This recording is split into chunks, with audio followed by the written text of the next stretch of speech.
Bismillahirrahmanirrahim. Assalamualaikum warahmatullahi wabarakatuh. Baik, terima kasih Pak Kiai. Silakan ada yang mau bertanya. Kita minta 2 orang dulu dari teman-teman pelawak dulu. Ya, nampaknya muka lagi banyak masalah. Silakan. Yang mau bertanya? Adek Jigo. Bismillahirrahmanirrahim. Assalamualaikum warahmatullahi wabarakatuh. Terima kasih Ustadz. Kebetulan saya pribadi juga sebagai komedian Ustadz. Dan mewakili teman-teman semua, kakak-kakak, abang-abang semua. Kita di panggung itu selalu menghibur. Namun ketika momen ada sesuatu yang harus kita keluarkan, kadang menjatuhkan orang. Mulai dari fisik, mencela dan lain-lain. Yang saya mau tanyakan, apakah dengan niat kita menghibur menjadi catatan, apakah menjadi catatan dosa untuk kita? Terima kasih Ustaz. Ada seorang ulama dipanggil Imam Abu Hatim, tapi kemudian di ujung namanya itu ditambahkan kata Al-Asam. Asam diambil dari kata summum, bukmun, umyun. Umyun buta, bukmun bisu, summun tuli, peka. Jadi Abu Hatim Al-Asam artinya Abu Hatim peka, tuli. Secara bahasa itu menjatuhkan orang. Siapa itu? Itu Abu Hatim peka, Abu Hatim tuli. Karena ada beberapa orang, ada Abu Hatim, yang ini Abu Hatim peka, tuli. Tapi kenapa nama itu tetap tersemat di belakang namanya, dan tidak ada ulama yang melarang menggunakan peka itu di belakang namanya? Karena dia tidak merasa dijatuhkan dengan itu. Lalu kemudian itu pula tidak menjatuhkan dia di depan orang banyak. Apa sebab kronologis dia dipanggil Al-Asam? Dia seorang ulama. Suatu ketika dia sedang duduk, datang seorang anak gadis bertanya fatwa kepada dia. Saat anak gadis itu bertanya fatwa tentang hukum halal haram suatu masalah, mungkin karena wallahu alam bisawab atau saking groginya atau kentut anak gadis itu di depan dia. Dia ingin menjaga marwah, harkat, martabat anak gadis ini supaya jangan sampai merasa malu, maka dia diam, pura-pura nggak dengar. Akhirnya anak gadis itu nggak jadi malu, pulang dan dia cerita ke orang lain. Aku tadi mengalami begini dan aku kentut di depan Imam Abu Hatim. Terus apa komen dia? Ternyata Abu Hatim itu peka. Dipanggil orang Imam Abu Hatim Al-Asam, peka. Sampai akhirnya setelah anak gadis itu meninggal, Imam Abu Hatim Al-Asam panjang umurnya, meninggal anak gadis itu, barulah Abu Hatim mengatakan, aku sebetulnya nggak peka, hanya ingin menjaga kehormatan dirinya. Jadi kisah Abu Hatim Al-Asam dapat kita pahami 2 makna. Satu sisi ada saatnya kita menjaga kehormatan orang sampai mati dia. Tapi ada satu sisi kalimat yang nampaknya menjatuhkan sebenarnya tidak menjatuhkan selama kita masih saling paham, saling memahami, saling mengerti. Ada kata-kata yang mungkin kita gunakan tapi menjatuhkan dia. Padahal sepertinya pujian. Tapi ada kata-kata yang sepertinya. Jadi kalau sudah saling memahami, orang pun mengerti, maka dia tidak menjadi suatu celaan. Ya ayyuhalladzina amanu, hai orang beriman, ijtanibu katsiran minadh-dhann, jauhilah prasangka buruk, inna ba'dadh-dhanni itsmun, wala tajassasu, jangan mencari-cari kesalahan orang, wala yaghtab ba'dukum ba'dha, jangan ribah membicarakan aib orang lain, la talmizu bil alqab, janganlah kamu menggunakan gelaran-gelaran yang jelek. Bukankah tuli itu gelaran yang jelek? Iya. Tapi saat itu digunakannya bukan untuk menjatuhkan, dan mereka saling memahami tentang hal itu. Wallahu a'lam bishawab. Baik Ustaz, satu pertanyaan seputar dunia entertain. Ketika orang memerankan misalnya, mohon maaf lahir batin, main film seks, selama film itu diputar terus, sementara orangnya udah hijrah, dan saat ini film itu diputar, itu jariahnya seperti apa tuh Ustaz? Nah, ini mohon maaf lahir batin Ustaz. Hah? Nonton sama bini gue berdua.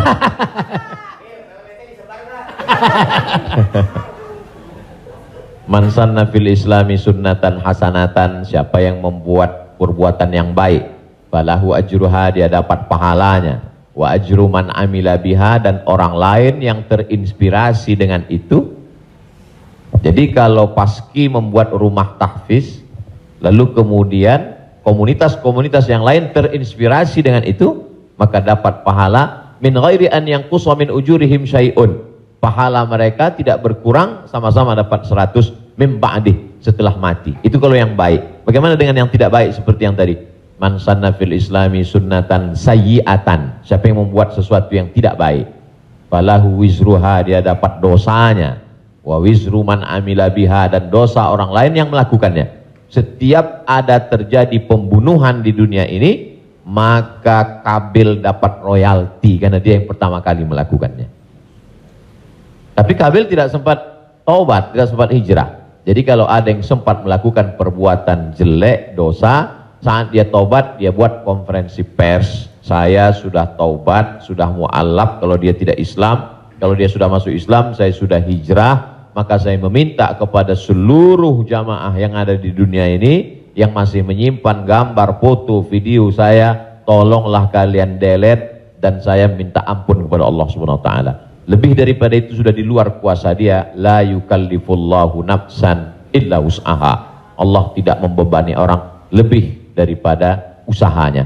Ada seorang hamba berpesan di zaman Nabi SAW, nanti kalau aku mati, maka bakarlah jasadku, lalu campakkan debunya ke laut. Kenapa? Karena aku takut bertemu dengan Allah Subhanahu wa taala atas segala dosa-dosaku. Disampaikan kepada Allah Subhanahu wa taala. Kata Allah, aku ampuni hambaku itu karena masih ada rasa takut dalam hatinya. Makanya khotib naik ke atas mimbar, pesannya ittaqullah, takutlah kepada Allah. Kenapa kurban Habil diterima, kurban Kabil tidak diterima? La imbasatta ilayya yadaka litaqtulani, andai kau ambil batu besar untuk kau timpakan ke atas kepalaku, kata Habil, ma ana bi basiti yadiya ilaika liaqtulak, aku tidak akan membalas untuk membunuh wahai saudaraku. Kenapa? Inni akhafullah, aku takut kepada Allah Subhanahu wa taala. Saya yakin Mas, Abang yang berprofesi dalam dunia keartisan ini, apa yang membuat hijrah ini? Masih ada rasa takut di dalam hati. Rasa takut inilah yang kita pupuk bersama. Ada takut 5%, 5% kita jadikan menjadi sebuah komunitas, lalu kemudian kita jadikan sebuah amal nyata dalam kehidupan, disupport oleh Pak Prof dengan keluarga besar almarhumah, diberikan kesempatan untuk menuntut ilmu di Fakultas Hukum, di penyiaran Islam, maka dia menjadi gerakan yang luar biasa. Allahu a'lam. Terima kasih. Selanjutnya ada adik Ginanjar Sukmana. Setelah itu Bang Atep Jakaria. Terima kasih Bang Tola, Tobek Lala. Ustadz, tadi Ustadz cerita bahwa Rasulullah juga bergurau, tapi gurauannya itu tidak pernah berdusta, dan itu yang tidak boleh, kata Rasulullah.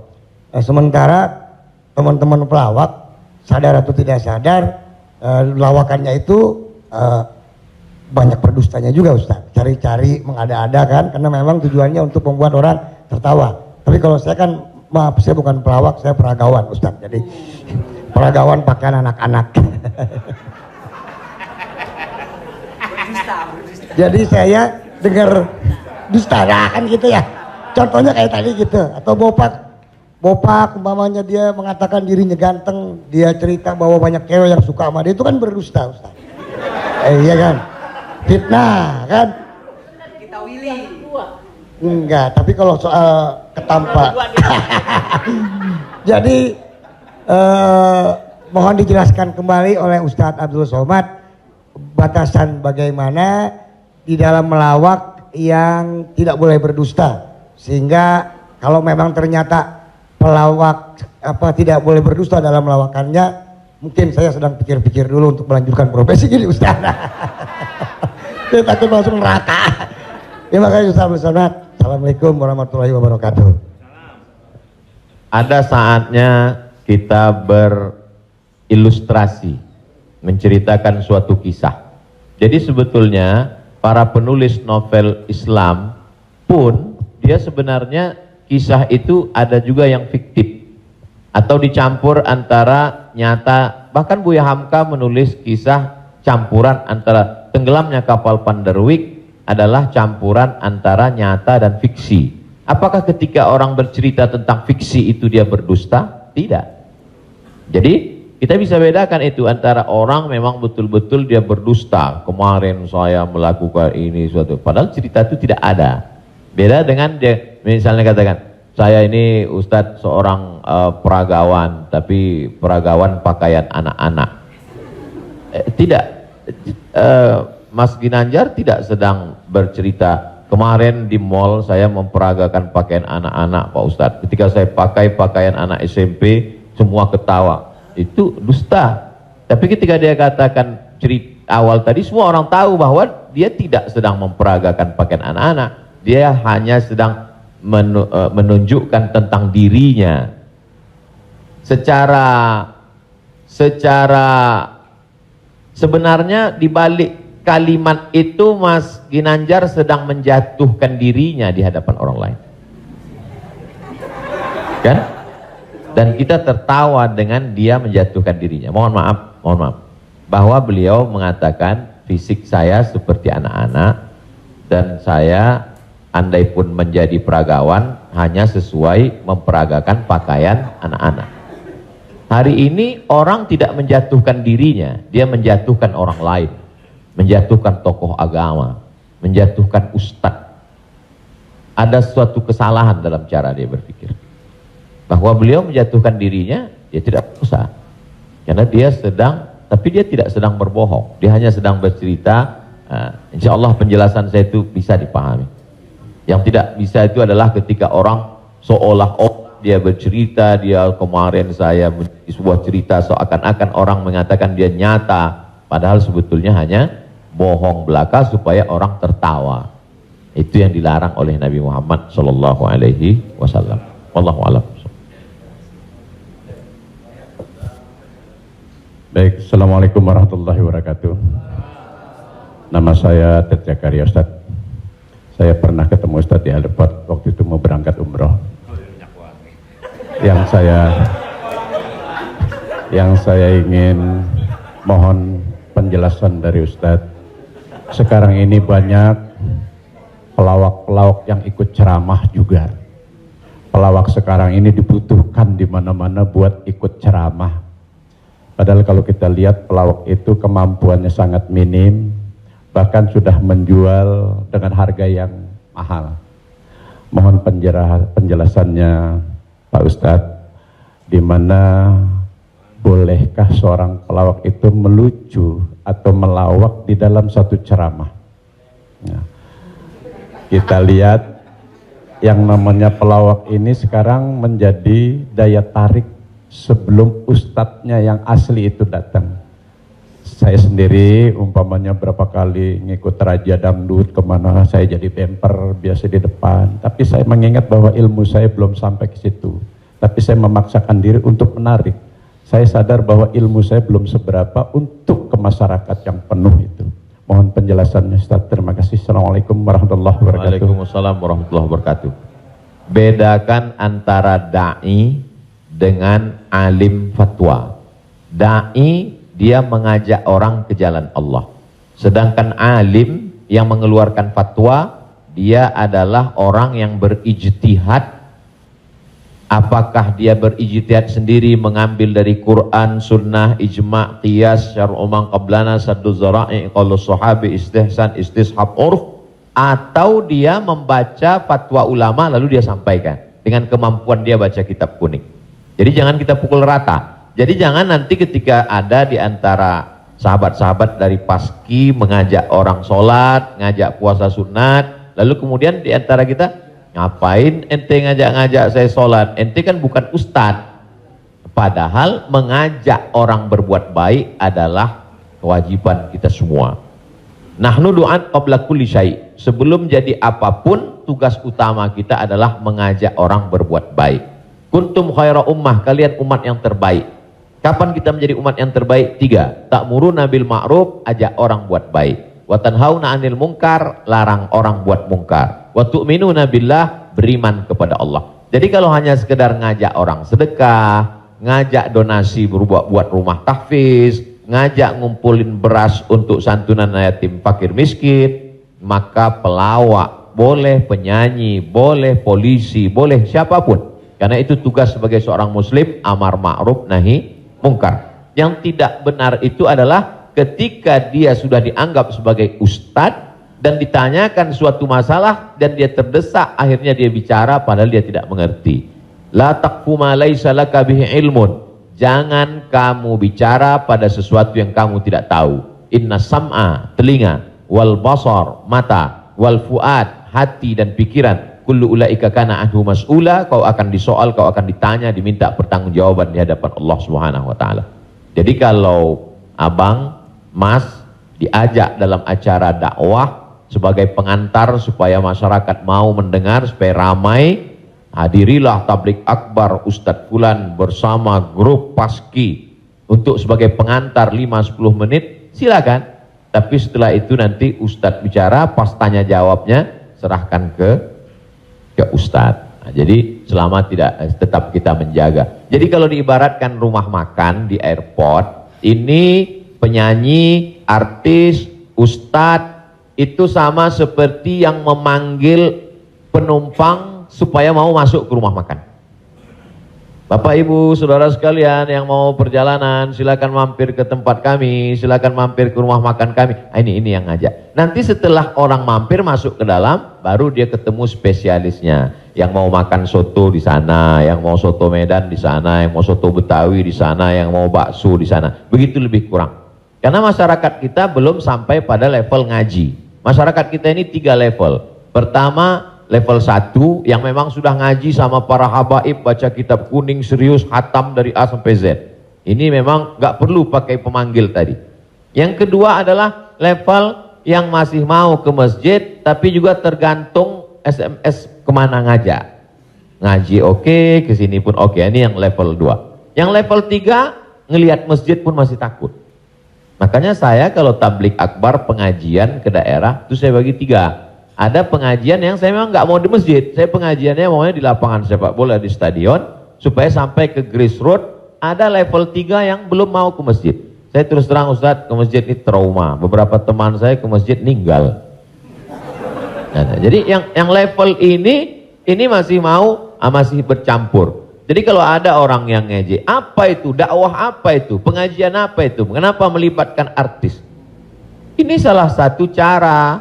Jadi Wali Songo dulu tidak bisa Wali Songo datang ujuk-ujuk langsung baca kitab kuning, nggak bisa. Makanya mereka buat solawatan. Dia tahu tradisi orang Jawa pukul gending pakai wayang, maka dia buat cara wayang. Dia pakai wayang.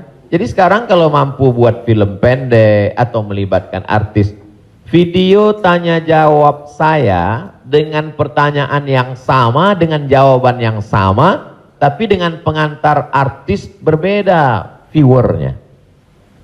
Yang ngasih tahu penonton. Ustadz coba Ustadz lihat ini. Ini dengan musyawarah sekian penontonnya. Tapi ketika Ustadz di masjid dengan jamaah sekian penontonnya. Artinya apa? Dakwah bisa sampai melalui lisan sahabat-sahabat, kawan-kawan. Jadi pakai kesempatan ini untuk mengajak orang lebih banyak ke jalan Allah Subhanahu wa taala. Wallahu a'lam. Barakallah.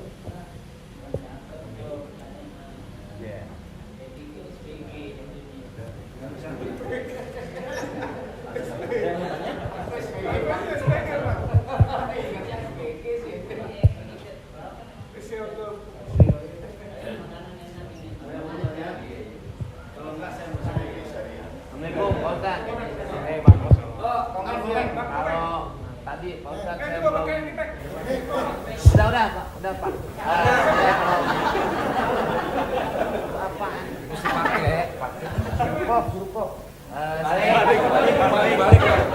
Saya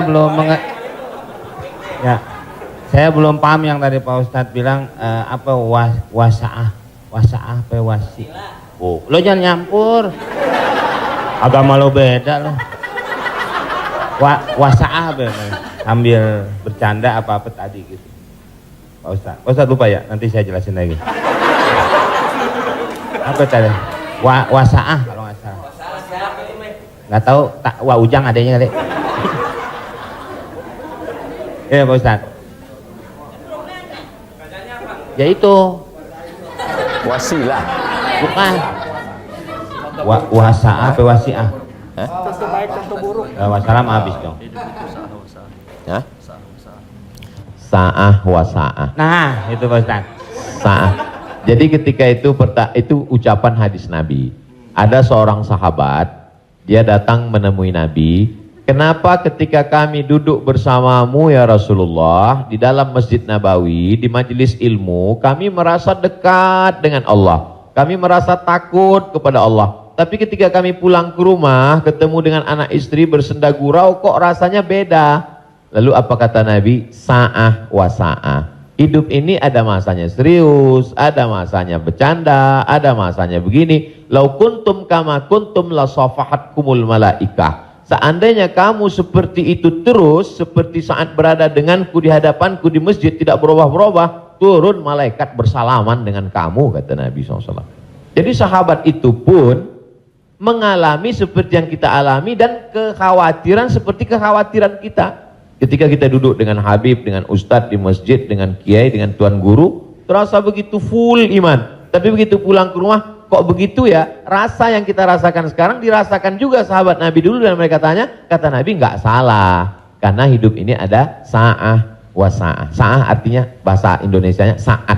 Semua ada saatnya, semua ada masanya. Selama tidak kita katakan, kamu kok mabuk kemarin? Semua ada saatnya. Ada saatnya mabuk, ada saatnya. Allah. Terima kasih Pak Ustadz. Paham ya? Enggak, ya paham dong.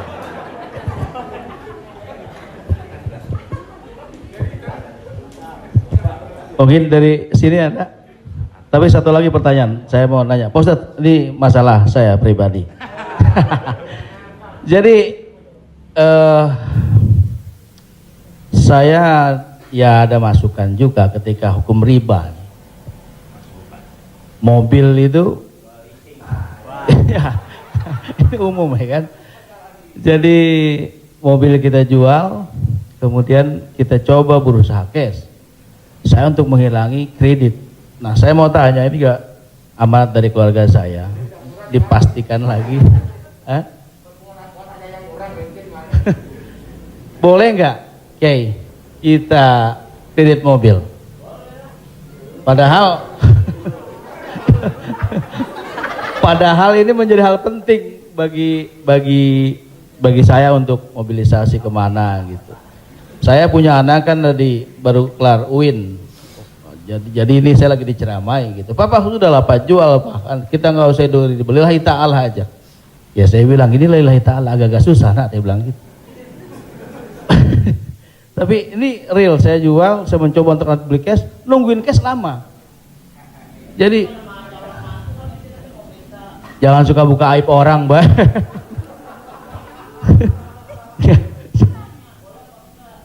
Ya, udah tadi ini dulu belum kelar. Jadi boleh nggak saya riba? Oke. Sorry, boleh nggak kredit mobil itu?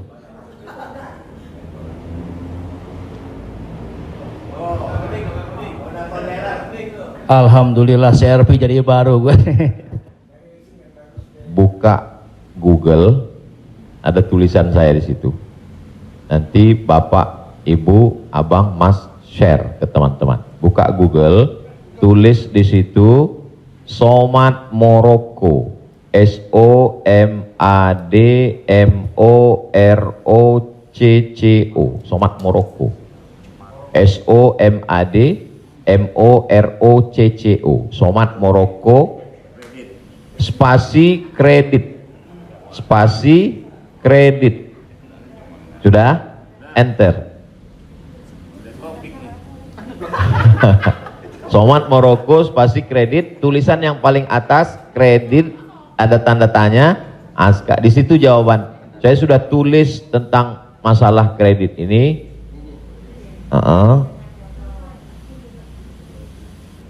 Di situ.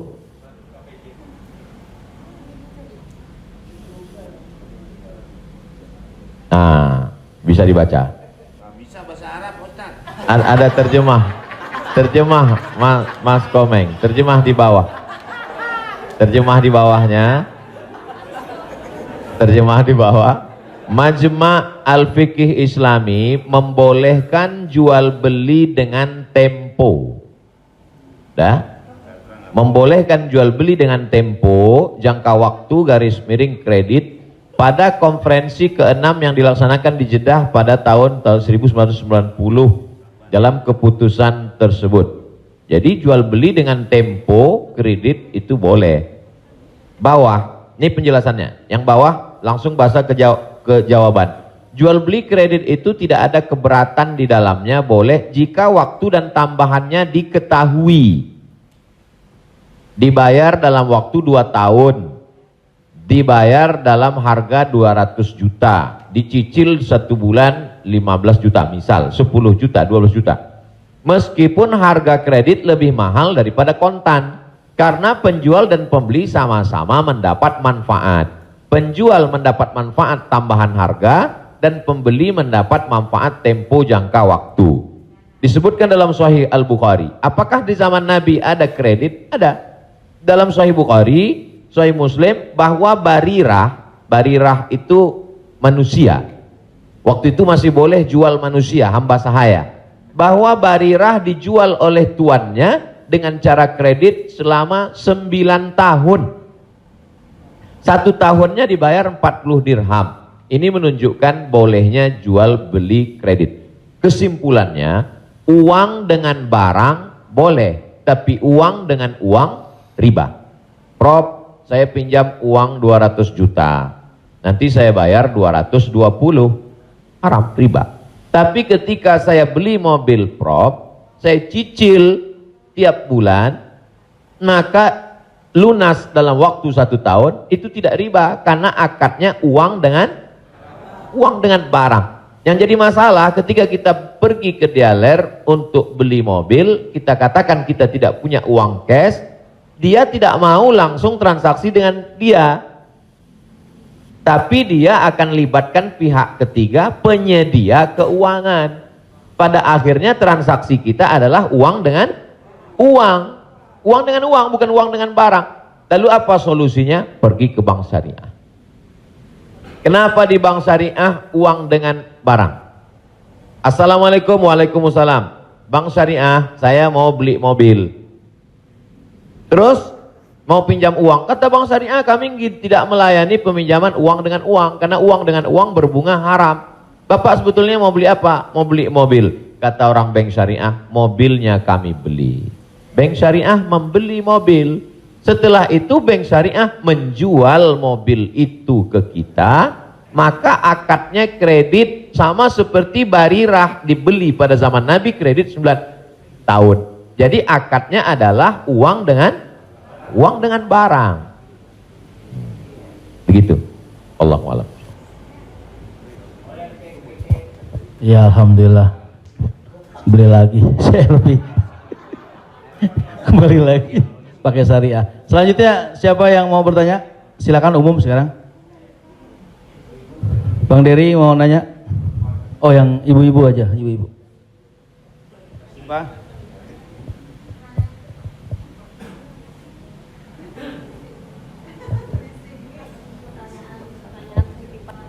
Jadi Ustadz, mohon maaf Ustadz, tadi di garis bawahin lagi. Jadi artinya leasingnya yang nggak boleh ya Ustadz. Misalnya kita beli kepada dealer mobil, kita bercicil kepada yang punya dealernya boleh. Tapi kalau kita minta dari kayak sekarang banyak perusahaan-perusahaan leasing, itu yang tidak boleh. Maksudnya itu Ustadz. Ketika saya mau beli mobil, saya tidak punya uang cash, maka kata si dealer, kami akan arahkan Bapak ke penyedia keuangan. Maka sebenarnya saat itu saya membeli mobil itu cash sebenarnya. Karena dealer tidak mau dia barang ini tidak cash. Jadi kemudian yang saya cicil setiap bulan itu adalah bukan mobilnya tapi uangnya. Maka saya terjebak pada rentenir, riba, bahasa kerennya leasing segala macam. Inilah yang menyebabkan haramnya karena transaksinya adalah uang dengan uang. Lalu solusinya mana Ustadz? Bank syariah. Iya. Karena di bank syariah itu disitulah letak. Jadi orang yang tidak mengerti dia katakan sama aja bank syariah dengan konvensional, bedanya pegawainya pakai jilbab, masuknya assalamualaikum. Enggak. Perbedaan dalam jual beli dalam Islam itu adalah pada akadnya. Maka bank syariah membeli mobil itu milik bank syariah, maka saya membeli mobil itu secara cicil, akadnya adalah uang dengan barang. Wallahu a'lam. Satu lagi Ustaz, kalau beli emas secara online itu gimana Ustaz? Sebagian ulama mengatakan membeli emas secara online tidak langsung dan dicicil riba. Mengapa mereka mengatakan riba? Karena transaksi itu uang dengan uang. Oh, ini enggak uang dengan uang Ustadz. Ini Ustadz uang rupiah. Lalu kemudian yang jual ini kan emas. Di zaman Nabi enggak ada uang kertas. Di zaman Nabi hanya ada dua uang. Yang pertama dinar, uang emas. Yang kedua dirham, uang perak. Maka ketika saya beli emas tidak cash, maka sesungguhnya akadnya adalah uang dengan uang rupiah dengan uang emas. Itulah orang yang mengatakan gak boleh beli emas kalau gak cash, karena transaksinya uang dengan uang. Tapi pendapat kedua mengatakan boleh beli emas kredit tidak cash. Kenapa? Karena zaman sekarang emas sebagai komoditi, emas sebagai barang, emas bukan sebagai uang. Dan fatwa Majelis Ulama, fatwa Ormas Islam kontemporer mengatakan boleh beli emas tidak cash karena emas zaman sekarang bukan uang. Emas sekarang adalah barang. Jadi sama dengan kalau saya beli mobil boleh kredit, maka beli gelang juga boleh karena bukan uang dengan uang. Di situ letak sebab boleh tidak bolehnya. Wallahu a'lam.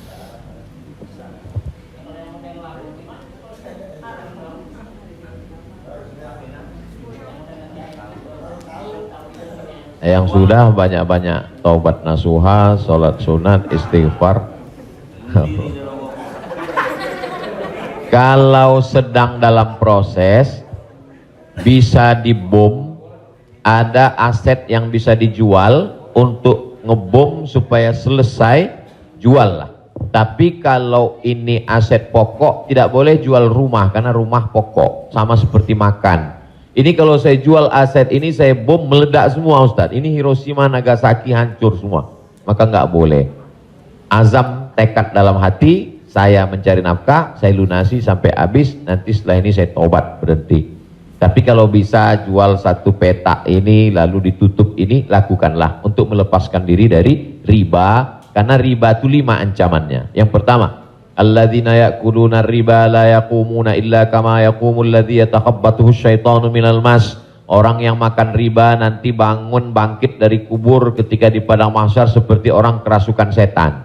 Yang kedua, ayyuma lahmin nabata min haramin fannaru aulabih. Setiap daging di badan tumbuh dari yang haram, maka tempatnya api neraka jahanam. Yang ketiga, orang kalau dia makan haram, maka doanya tidak dikabulkan Allah. Mat'amuhu haram, makanannya haram. Mashrabuhu haram, minumannya haram. Malbasuhu haram, pakaiannya haram. Wa ghuziya bil haram, dia diberi makanan haram. Anna yustajabulah, apakah mungkin doanya dikabulkan Allah? Yang ketiga, yang keempat, nasiyatin kazibatin khati'ah. Ubun-ubun, penipu, pembohong, pelaku dosa. Padahal yang berdosa itu tangan, yang berdosa itu mulut. Kenapa dikatakan ubun-ubun? Karena ternyata ada otak bagian depan yang selalu kita usap ketika sedang wudu. Disitulah pemikir. Otak ini berpikir ketika dia dapat semprotan darah. Darah itu menyembur dari jantung. Darah itu dari makanan. Sepiring makanan riba berubah menjadi setetes darah, disemburkan oleh jantung naik ke otak, isi otak haram, maka bawaannya mau haram saja. Gara-gara riba. Heran saya ini Pak Ustadz, kenapa pikiran saya ini mau haram saja? Sebabnya gara-gara makan riba. Yang terakhir, yang kelima adalah tidak ada keberkahan. Hidup ini yang kita cari berkahnya. Makanya ketika anak lahir yang didoakan berkah, barakallahu laka fil mauhub. Ketika orang menikah yang didoakan berkah, barakallahu lakuma wa baraka alaikuma. Ketika ketemu yang didoakan berkah, assalamualaikum warahmatullahi wabarakatuh. Ketika makan yang diminta berkah, Allahumma barik lana. Wallahu a'lam.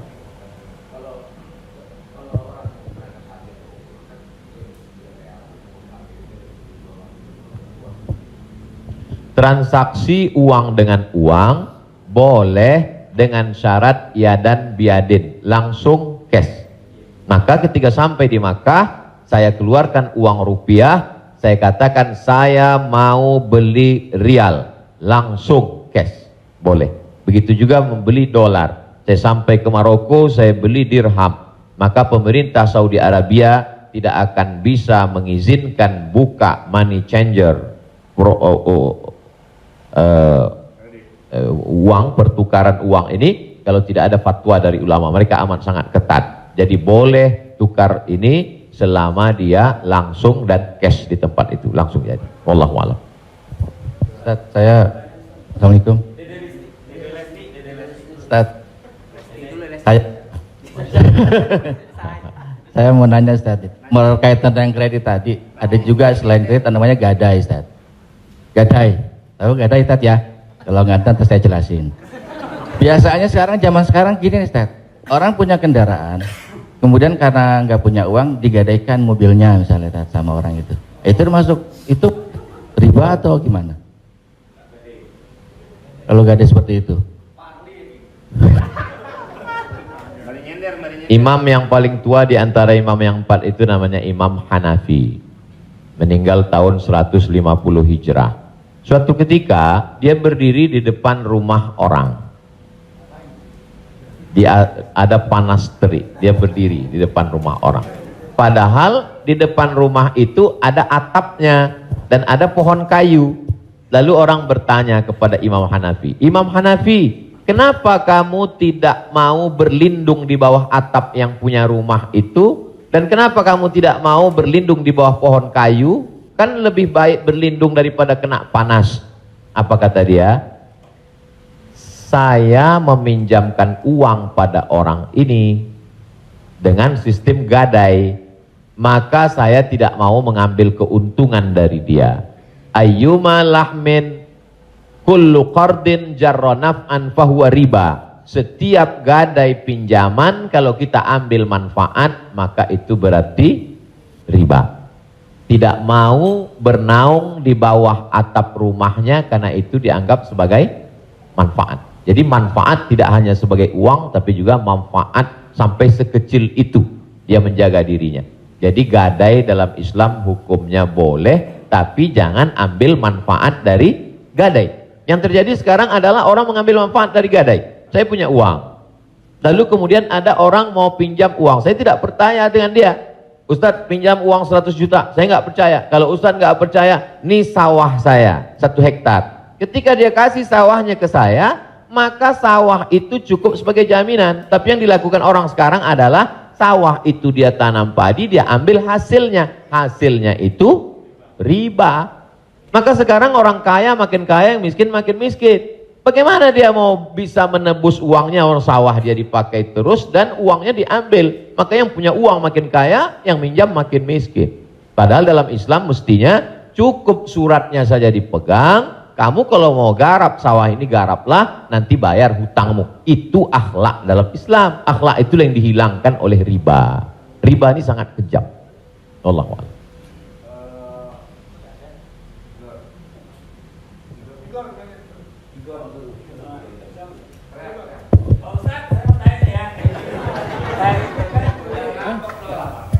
Pak Ustadz, Assalamualaikum.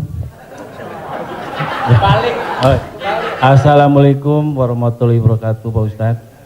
Saya ini pernah Islam, balik ke Kristen, balik lagi ke Islam lagi.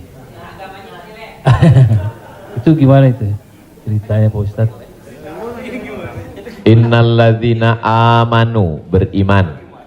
Summa kafaru, murtad. Summa amanu, kemudian beriman. Summa kafaru, murtad. Summa zdadu kufran, maka barulah tidak diterima. Jadi kalau Islam, setelah itu dia murtad, balik lagi ke Islam, maka dia diterima. Amanu, summa kafaru, summa amanu, summa kafaru, summa zdadu kufran. Ini baru tidak diterima. Nah, sebab itu mudah-mudahan Bang Tigor istiqomah dalam iman dan Islam.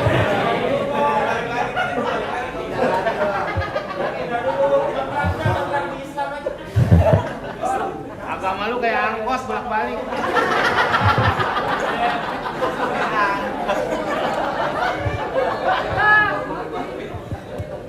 Tapi saya sudah tetap sekarang.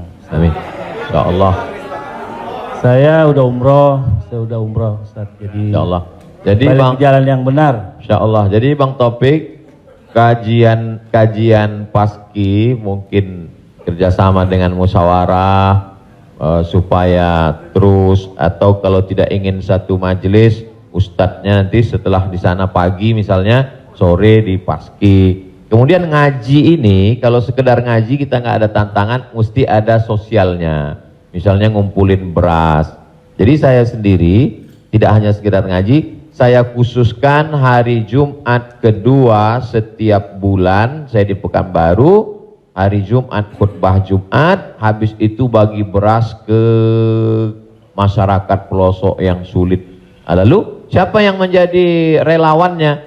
Yaitu relawan-relawan biker subuhan, mantan petato, kemudian hijrah, pemuda hijrah. Karena kalau cuma ngaji, orang tidak ada tantangannya. Jadi saya ingin ke depan Paski ngaji, kemudian ada gerakan dakwah, kemudian ada gerakan sosial, buat rumah tahfiz, lalu kemudian tidak hanya uang dari komunitas saja, buat yayasan, kami membuka rumah tahfiz gratis untuk yatim dan segala macam, kirim ke nomor rekening berikut ini, pasang pancingnya, Allah Ta'ala memberikan. Belajar kita dari yang dilakukan oleh almarhumah, 250 yatim 40 tahun, Prof. 43 tahun bisa tidak putus. Inspirasi. Jadi kalau mau, maka kita bisa ikuti jejak, sehingga kita, jadi kelanjutan itu, maka Bang Tigor dan abang yang lain, dia akan terpacu terus untuk datang setiap kajian pekanan, lalu kemudian memperbaiki tahsin bacaan Qur'annya, lalu kemudian meluruskan kajiannya, kemudian ada konsultasi dengan ustadz, tanya jawab dan lain sebagainya. Wallahu a'lam.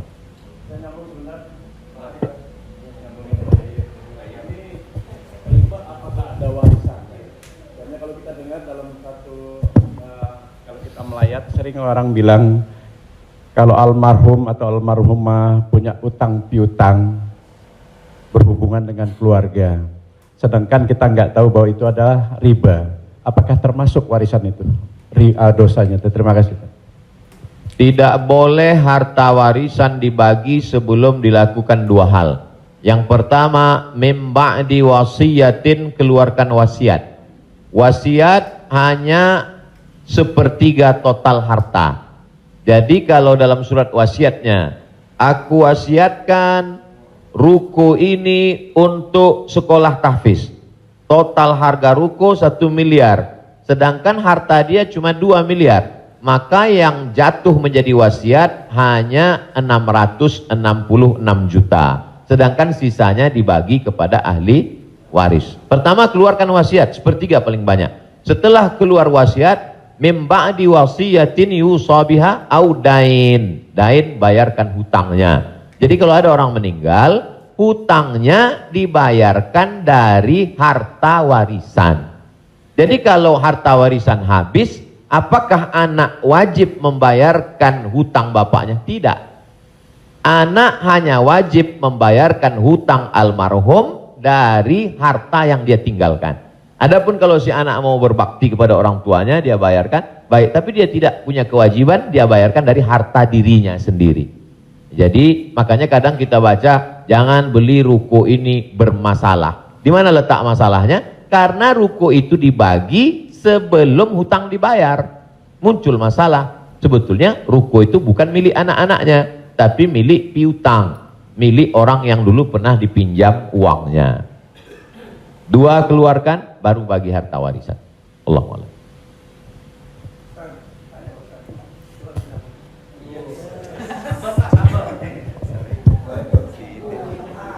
Terima kasih Pak Ustadz. Saya mau tanya tentang peminjaman uang. Saya misalnya meminjamkan uang kepada seseorang, tapi dia nggak mau ganti. Nah terus kita nggak mau nagih karena takut menjadi sebuah permusuhan. Kan ada peribahasa memberikan pinjaman hutang itu sama juga menanamkan musuh. Nah bagaimana hukumnya? Apakah ini harus ditagih sama kita ataukah dibiarkan? Terima kasih Pak Ustadz. Assalamualaikum warahmatullahi wabarakatuh. Waalaikumsalam. Ayat yang paling panjang dalam Al-Quran, 1 halaman penuh, Al-Baqarah 282. Bukan tentang haji, bukan tentang puasa, tapi tentang perjanjian hutang piutang. Ya ayyuhalladzina amanu, hai orang beriman, idza tadayantum bidainin, kalau kamu menjalin transaksi hutang piutang ila ajalim musamma, sampai batas waktu limit tertentu, faktubuh, tulislah. Wal yaktub bainakum katibun bil adli, hendaklah ada seorang penulis yang menulis dengan adil. Wastashhidu syahidaini min rijalikum, ada 2 orang saksi. Antadil, kalau tidak ada 2 orang laki-laki, wa maraat, 1 orang perempuan, wa maraatani, 2 orang perempuan. Antadilla ihdahuma fatudzakkira ihdahumal ukhra. Sedetil itu dalam Al-Quran. Jadi kalau saya menagih hutang, sesungguhnya bukan saya sedang mencari musuh, tapi menyelamatkan dia supaya dia dan anak cucunya jangan sampai makan haram. Kalau dia tidak sanggup, ayat yang kedua, fanaziratun ila maisarah, kasih sampai batas waktu dia lapang. Kamu bisa bayar kapan? Insya Allah 1 Mei Pak Ustadz. Tahun berapa? Tahun 2022. Oke, insya Allah Mei 2022 lapang. Tidak juga dia sanggup membayar, lebih banyak minyak kita nagih daripada uang yang mau ditagih. Masuk ayat ketiga, wa antasaddaqu khairul lakum, kamu sedekahkan lebih baik. Aku sudah capek, asam uratku naik, asam lambungku kumat, kau ambil aja lah ini. Wa antasaddaqu khairul lakum, kau sedekahkan lebih baik. Yang menghafal ayat ini yang memberi pinjaman, bukan yang minjam. Sekarang yang menghafal ayat ini yang minjam. Ketika kita tagih, kapan kau bayar? Dibilangnya, wa antasaddaqu khairul lakum, kalau kau sedekahkan lebih baik. Allahu akbar.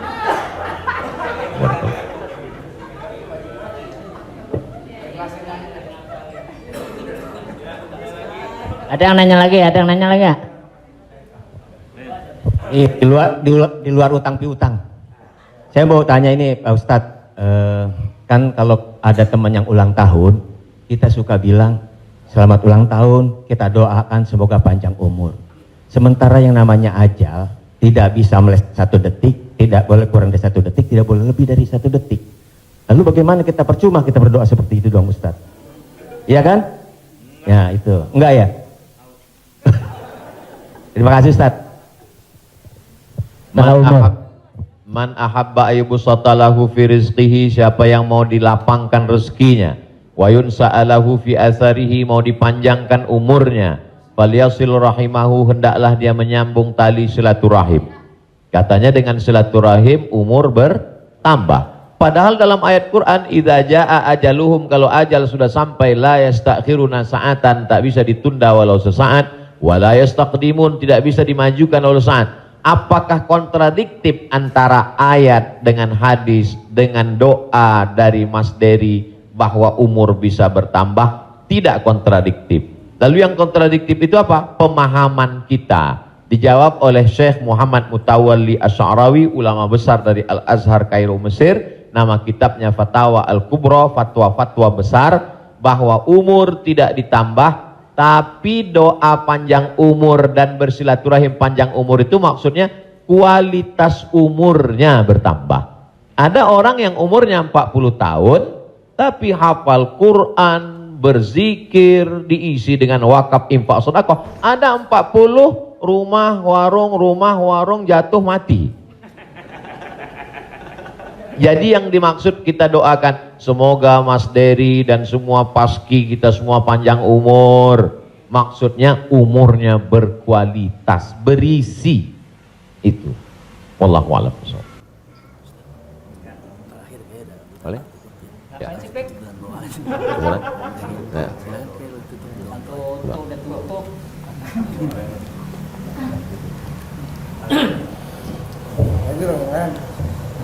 Ya.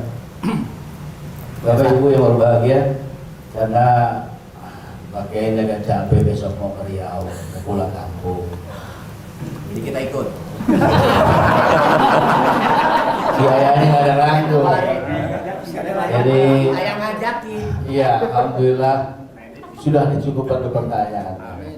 Nanti kalau yang mau bertanya, tulis aja surat, langsung kirim ke Bopak. Biar Bopak yang kirim ke Ustaz Somad. Baik, Bapak Ibu yang berbahagia, alhamdulillah kita sudah mendapat pencerahan. Mudah-mudahan ini menjadi langkah awal kita untuk mendekati agama kita dengan bijak tentunya. Semoga Allah memberikan kecerdasan kepada kita.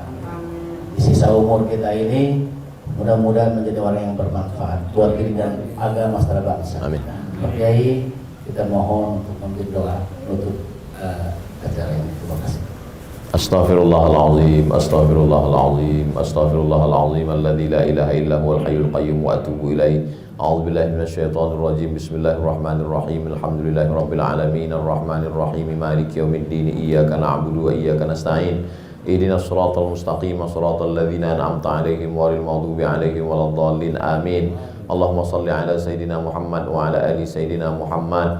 Allahumma 'allimna ma yanfa'una, ajarkan pada kami ilmu yang bermanfaat ya Allah. Wanfa'na bima 'allamtana, yang sudah kami pelajari malam ini jadikan dia menjadi amal saleh ya Allah. Allahumma faqihna fid din, dalamkan ilmu agama kami. Wa 'allimna ta'wil, ajarkan kami pemahaman Al-Qur'an yang benar. Ya muqallibal qulub, engkau yang membolak-balikkan hati, sabbit qulubana, kokohkan hati kami ala dinik, dalam agamamu, ala ta'atik, dalam ketaatan kepadamu. Allahumma a'inna, tolong kami, ala zikrika, supaya hati kami senantiasa berzikir mengingatmu, wa syukrika, selalu bersyukur kepadamu, wa husni ibadatik, selalu beribadah dengan ibadah yang terbaik. La tada'lana zamban illa ghafartah, wa la aiban illa satarta. Aib cacat kami banyak, tutupi dari hadapan manusia, dan tutupi pula ketika kami menghadapmu nanti ya Allah. Wala maridhan illa syafaitah, ada saudara kami yang sakit, angkat penyakitnya, sehatkan ya Allah.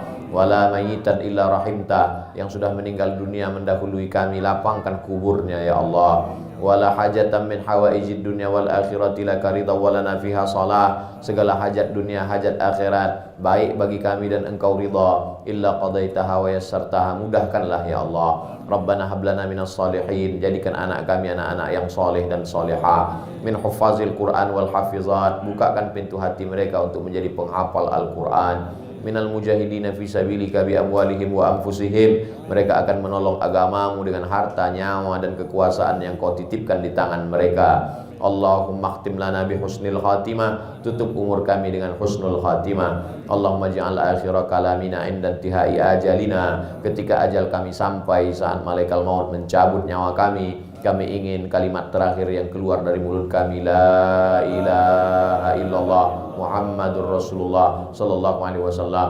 Allahumma ja'alna minal mutahabbina bijalalik, sebagaimana hari ini kami berkumpul berkasih sayang karena engkau, maka kumpulkanlah kami di surga bersama Nabi Muhammad sallallahu alaihi wasallam.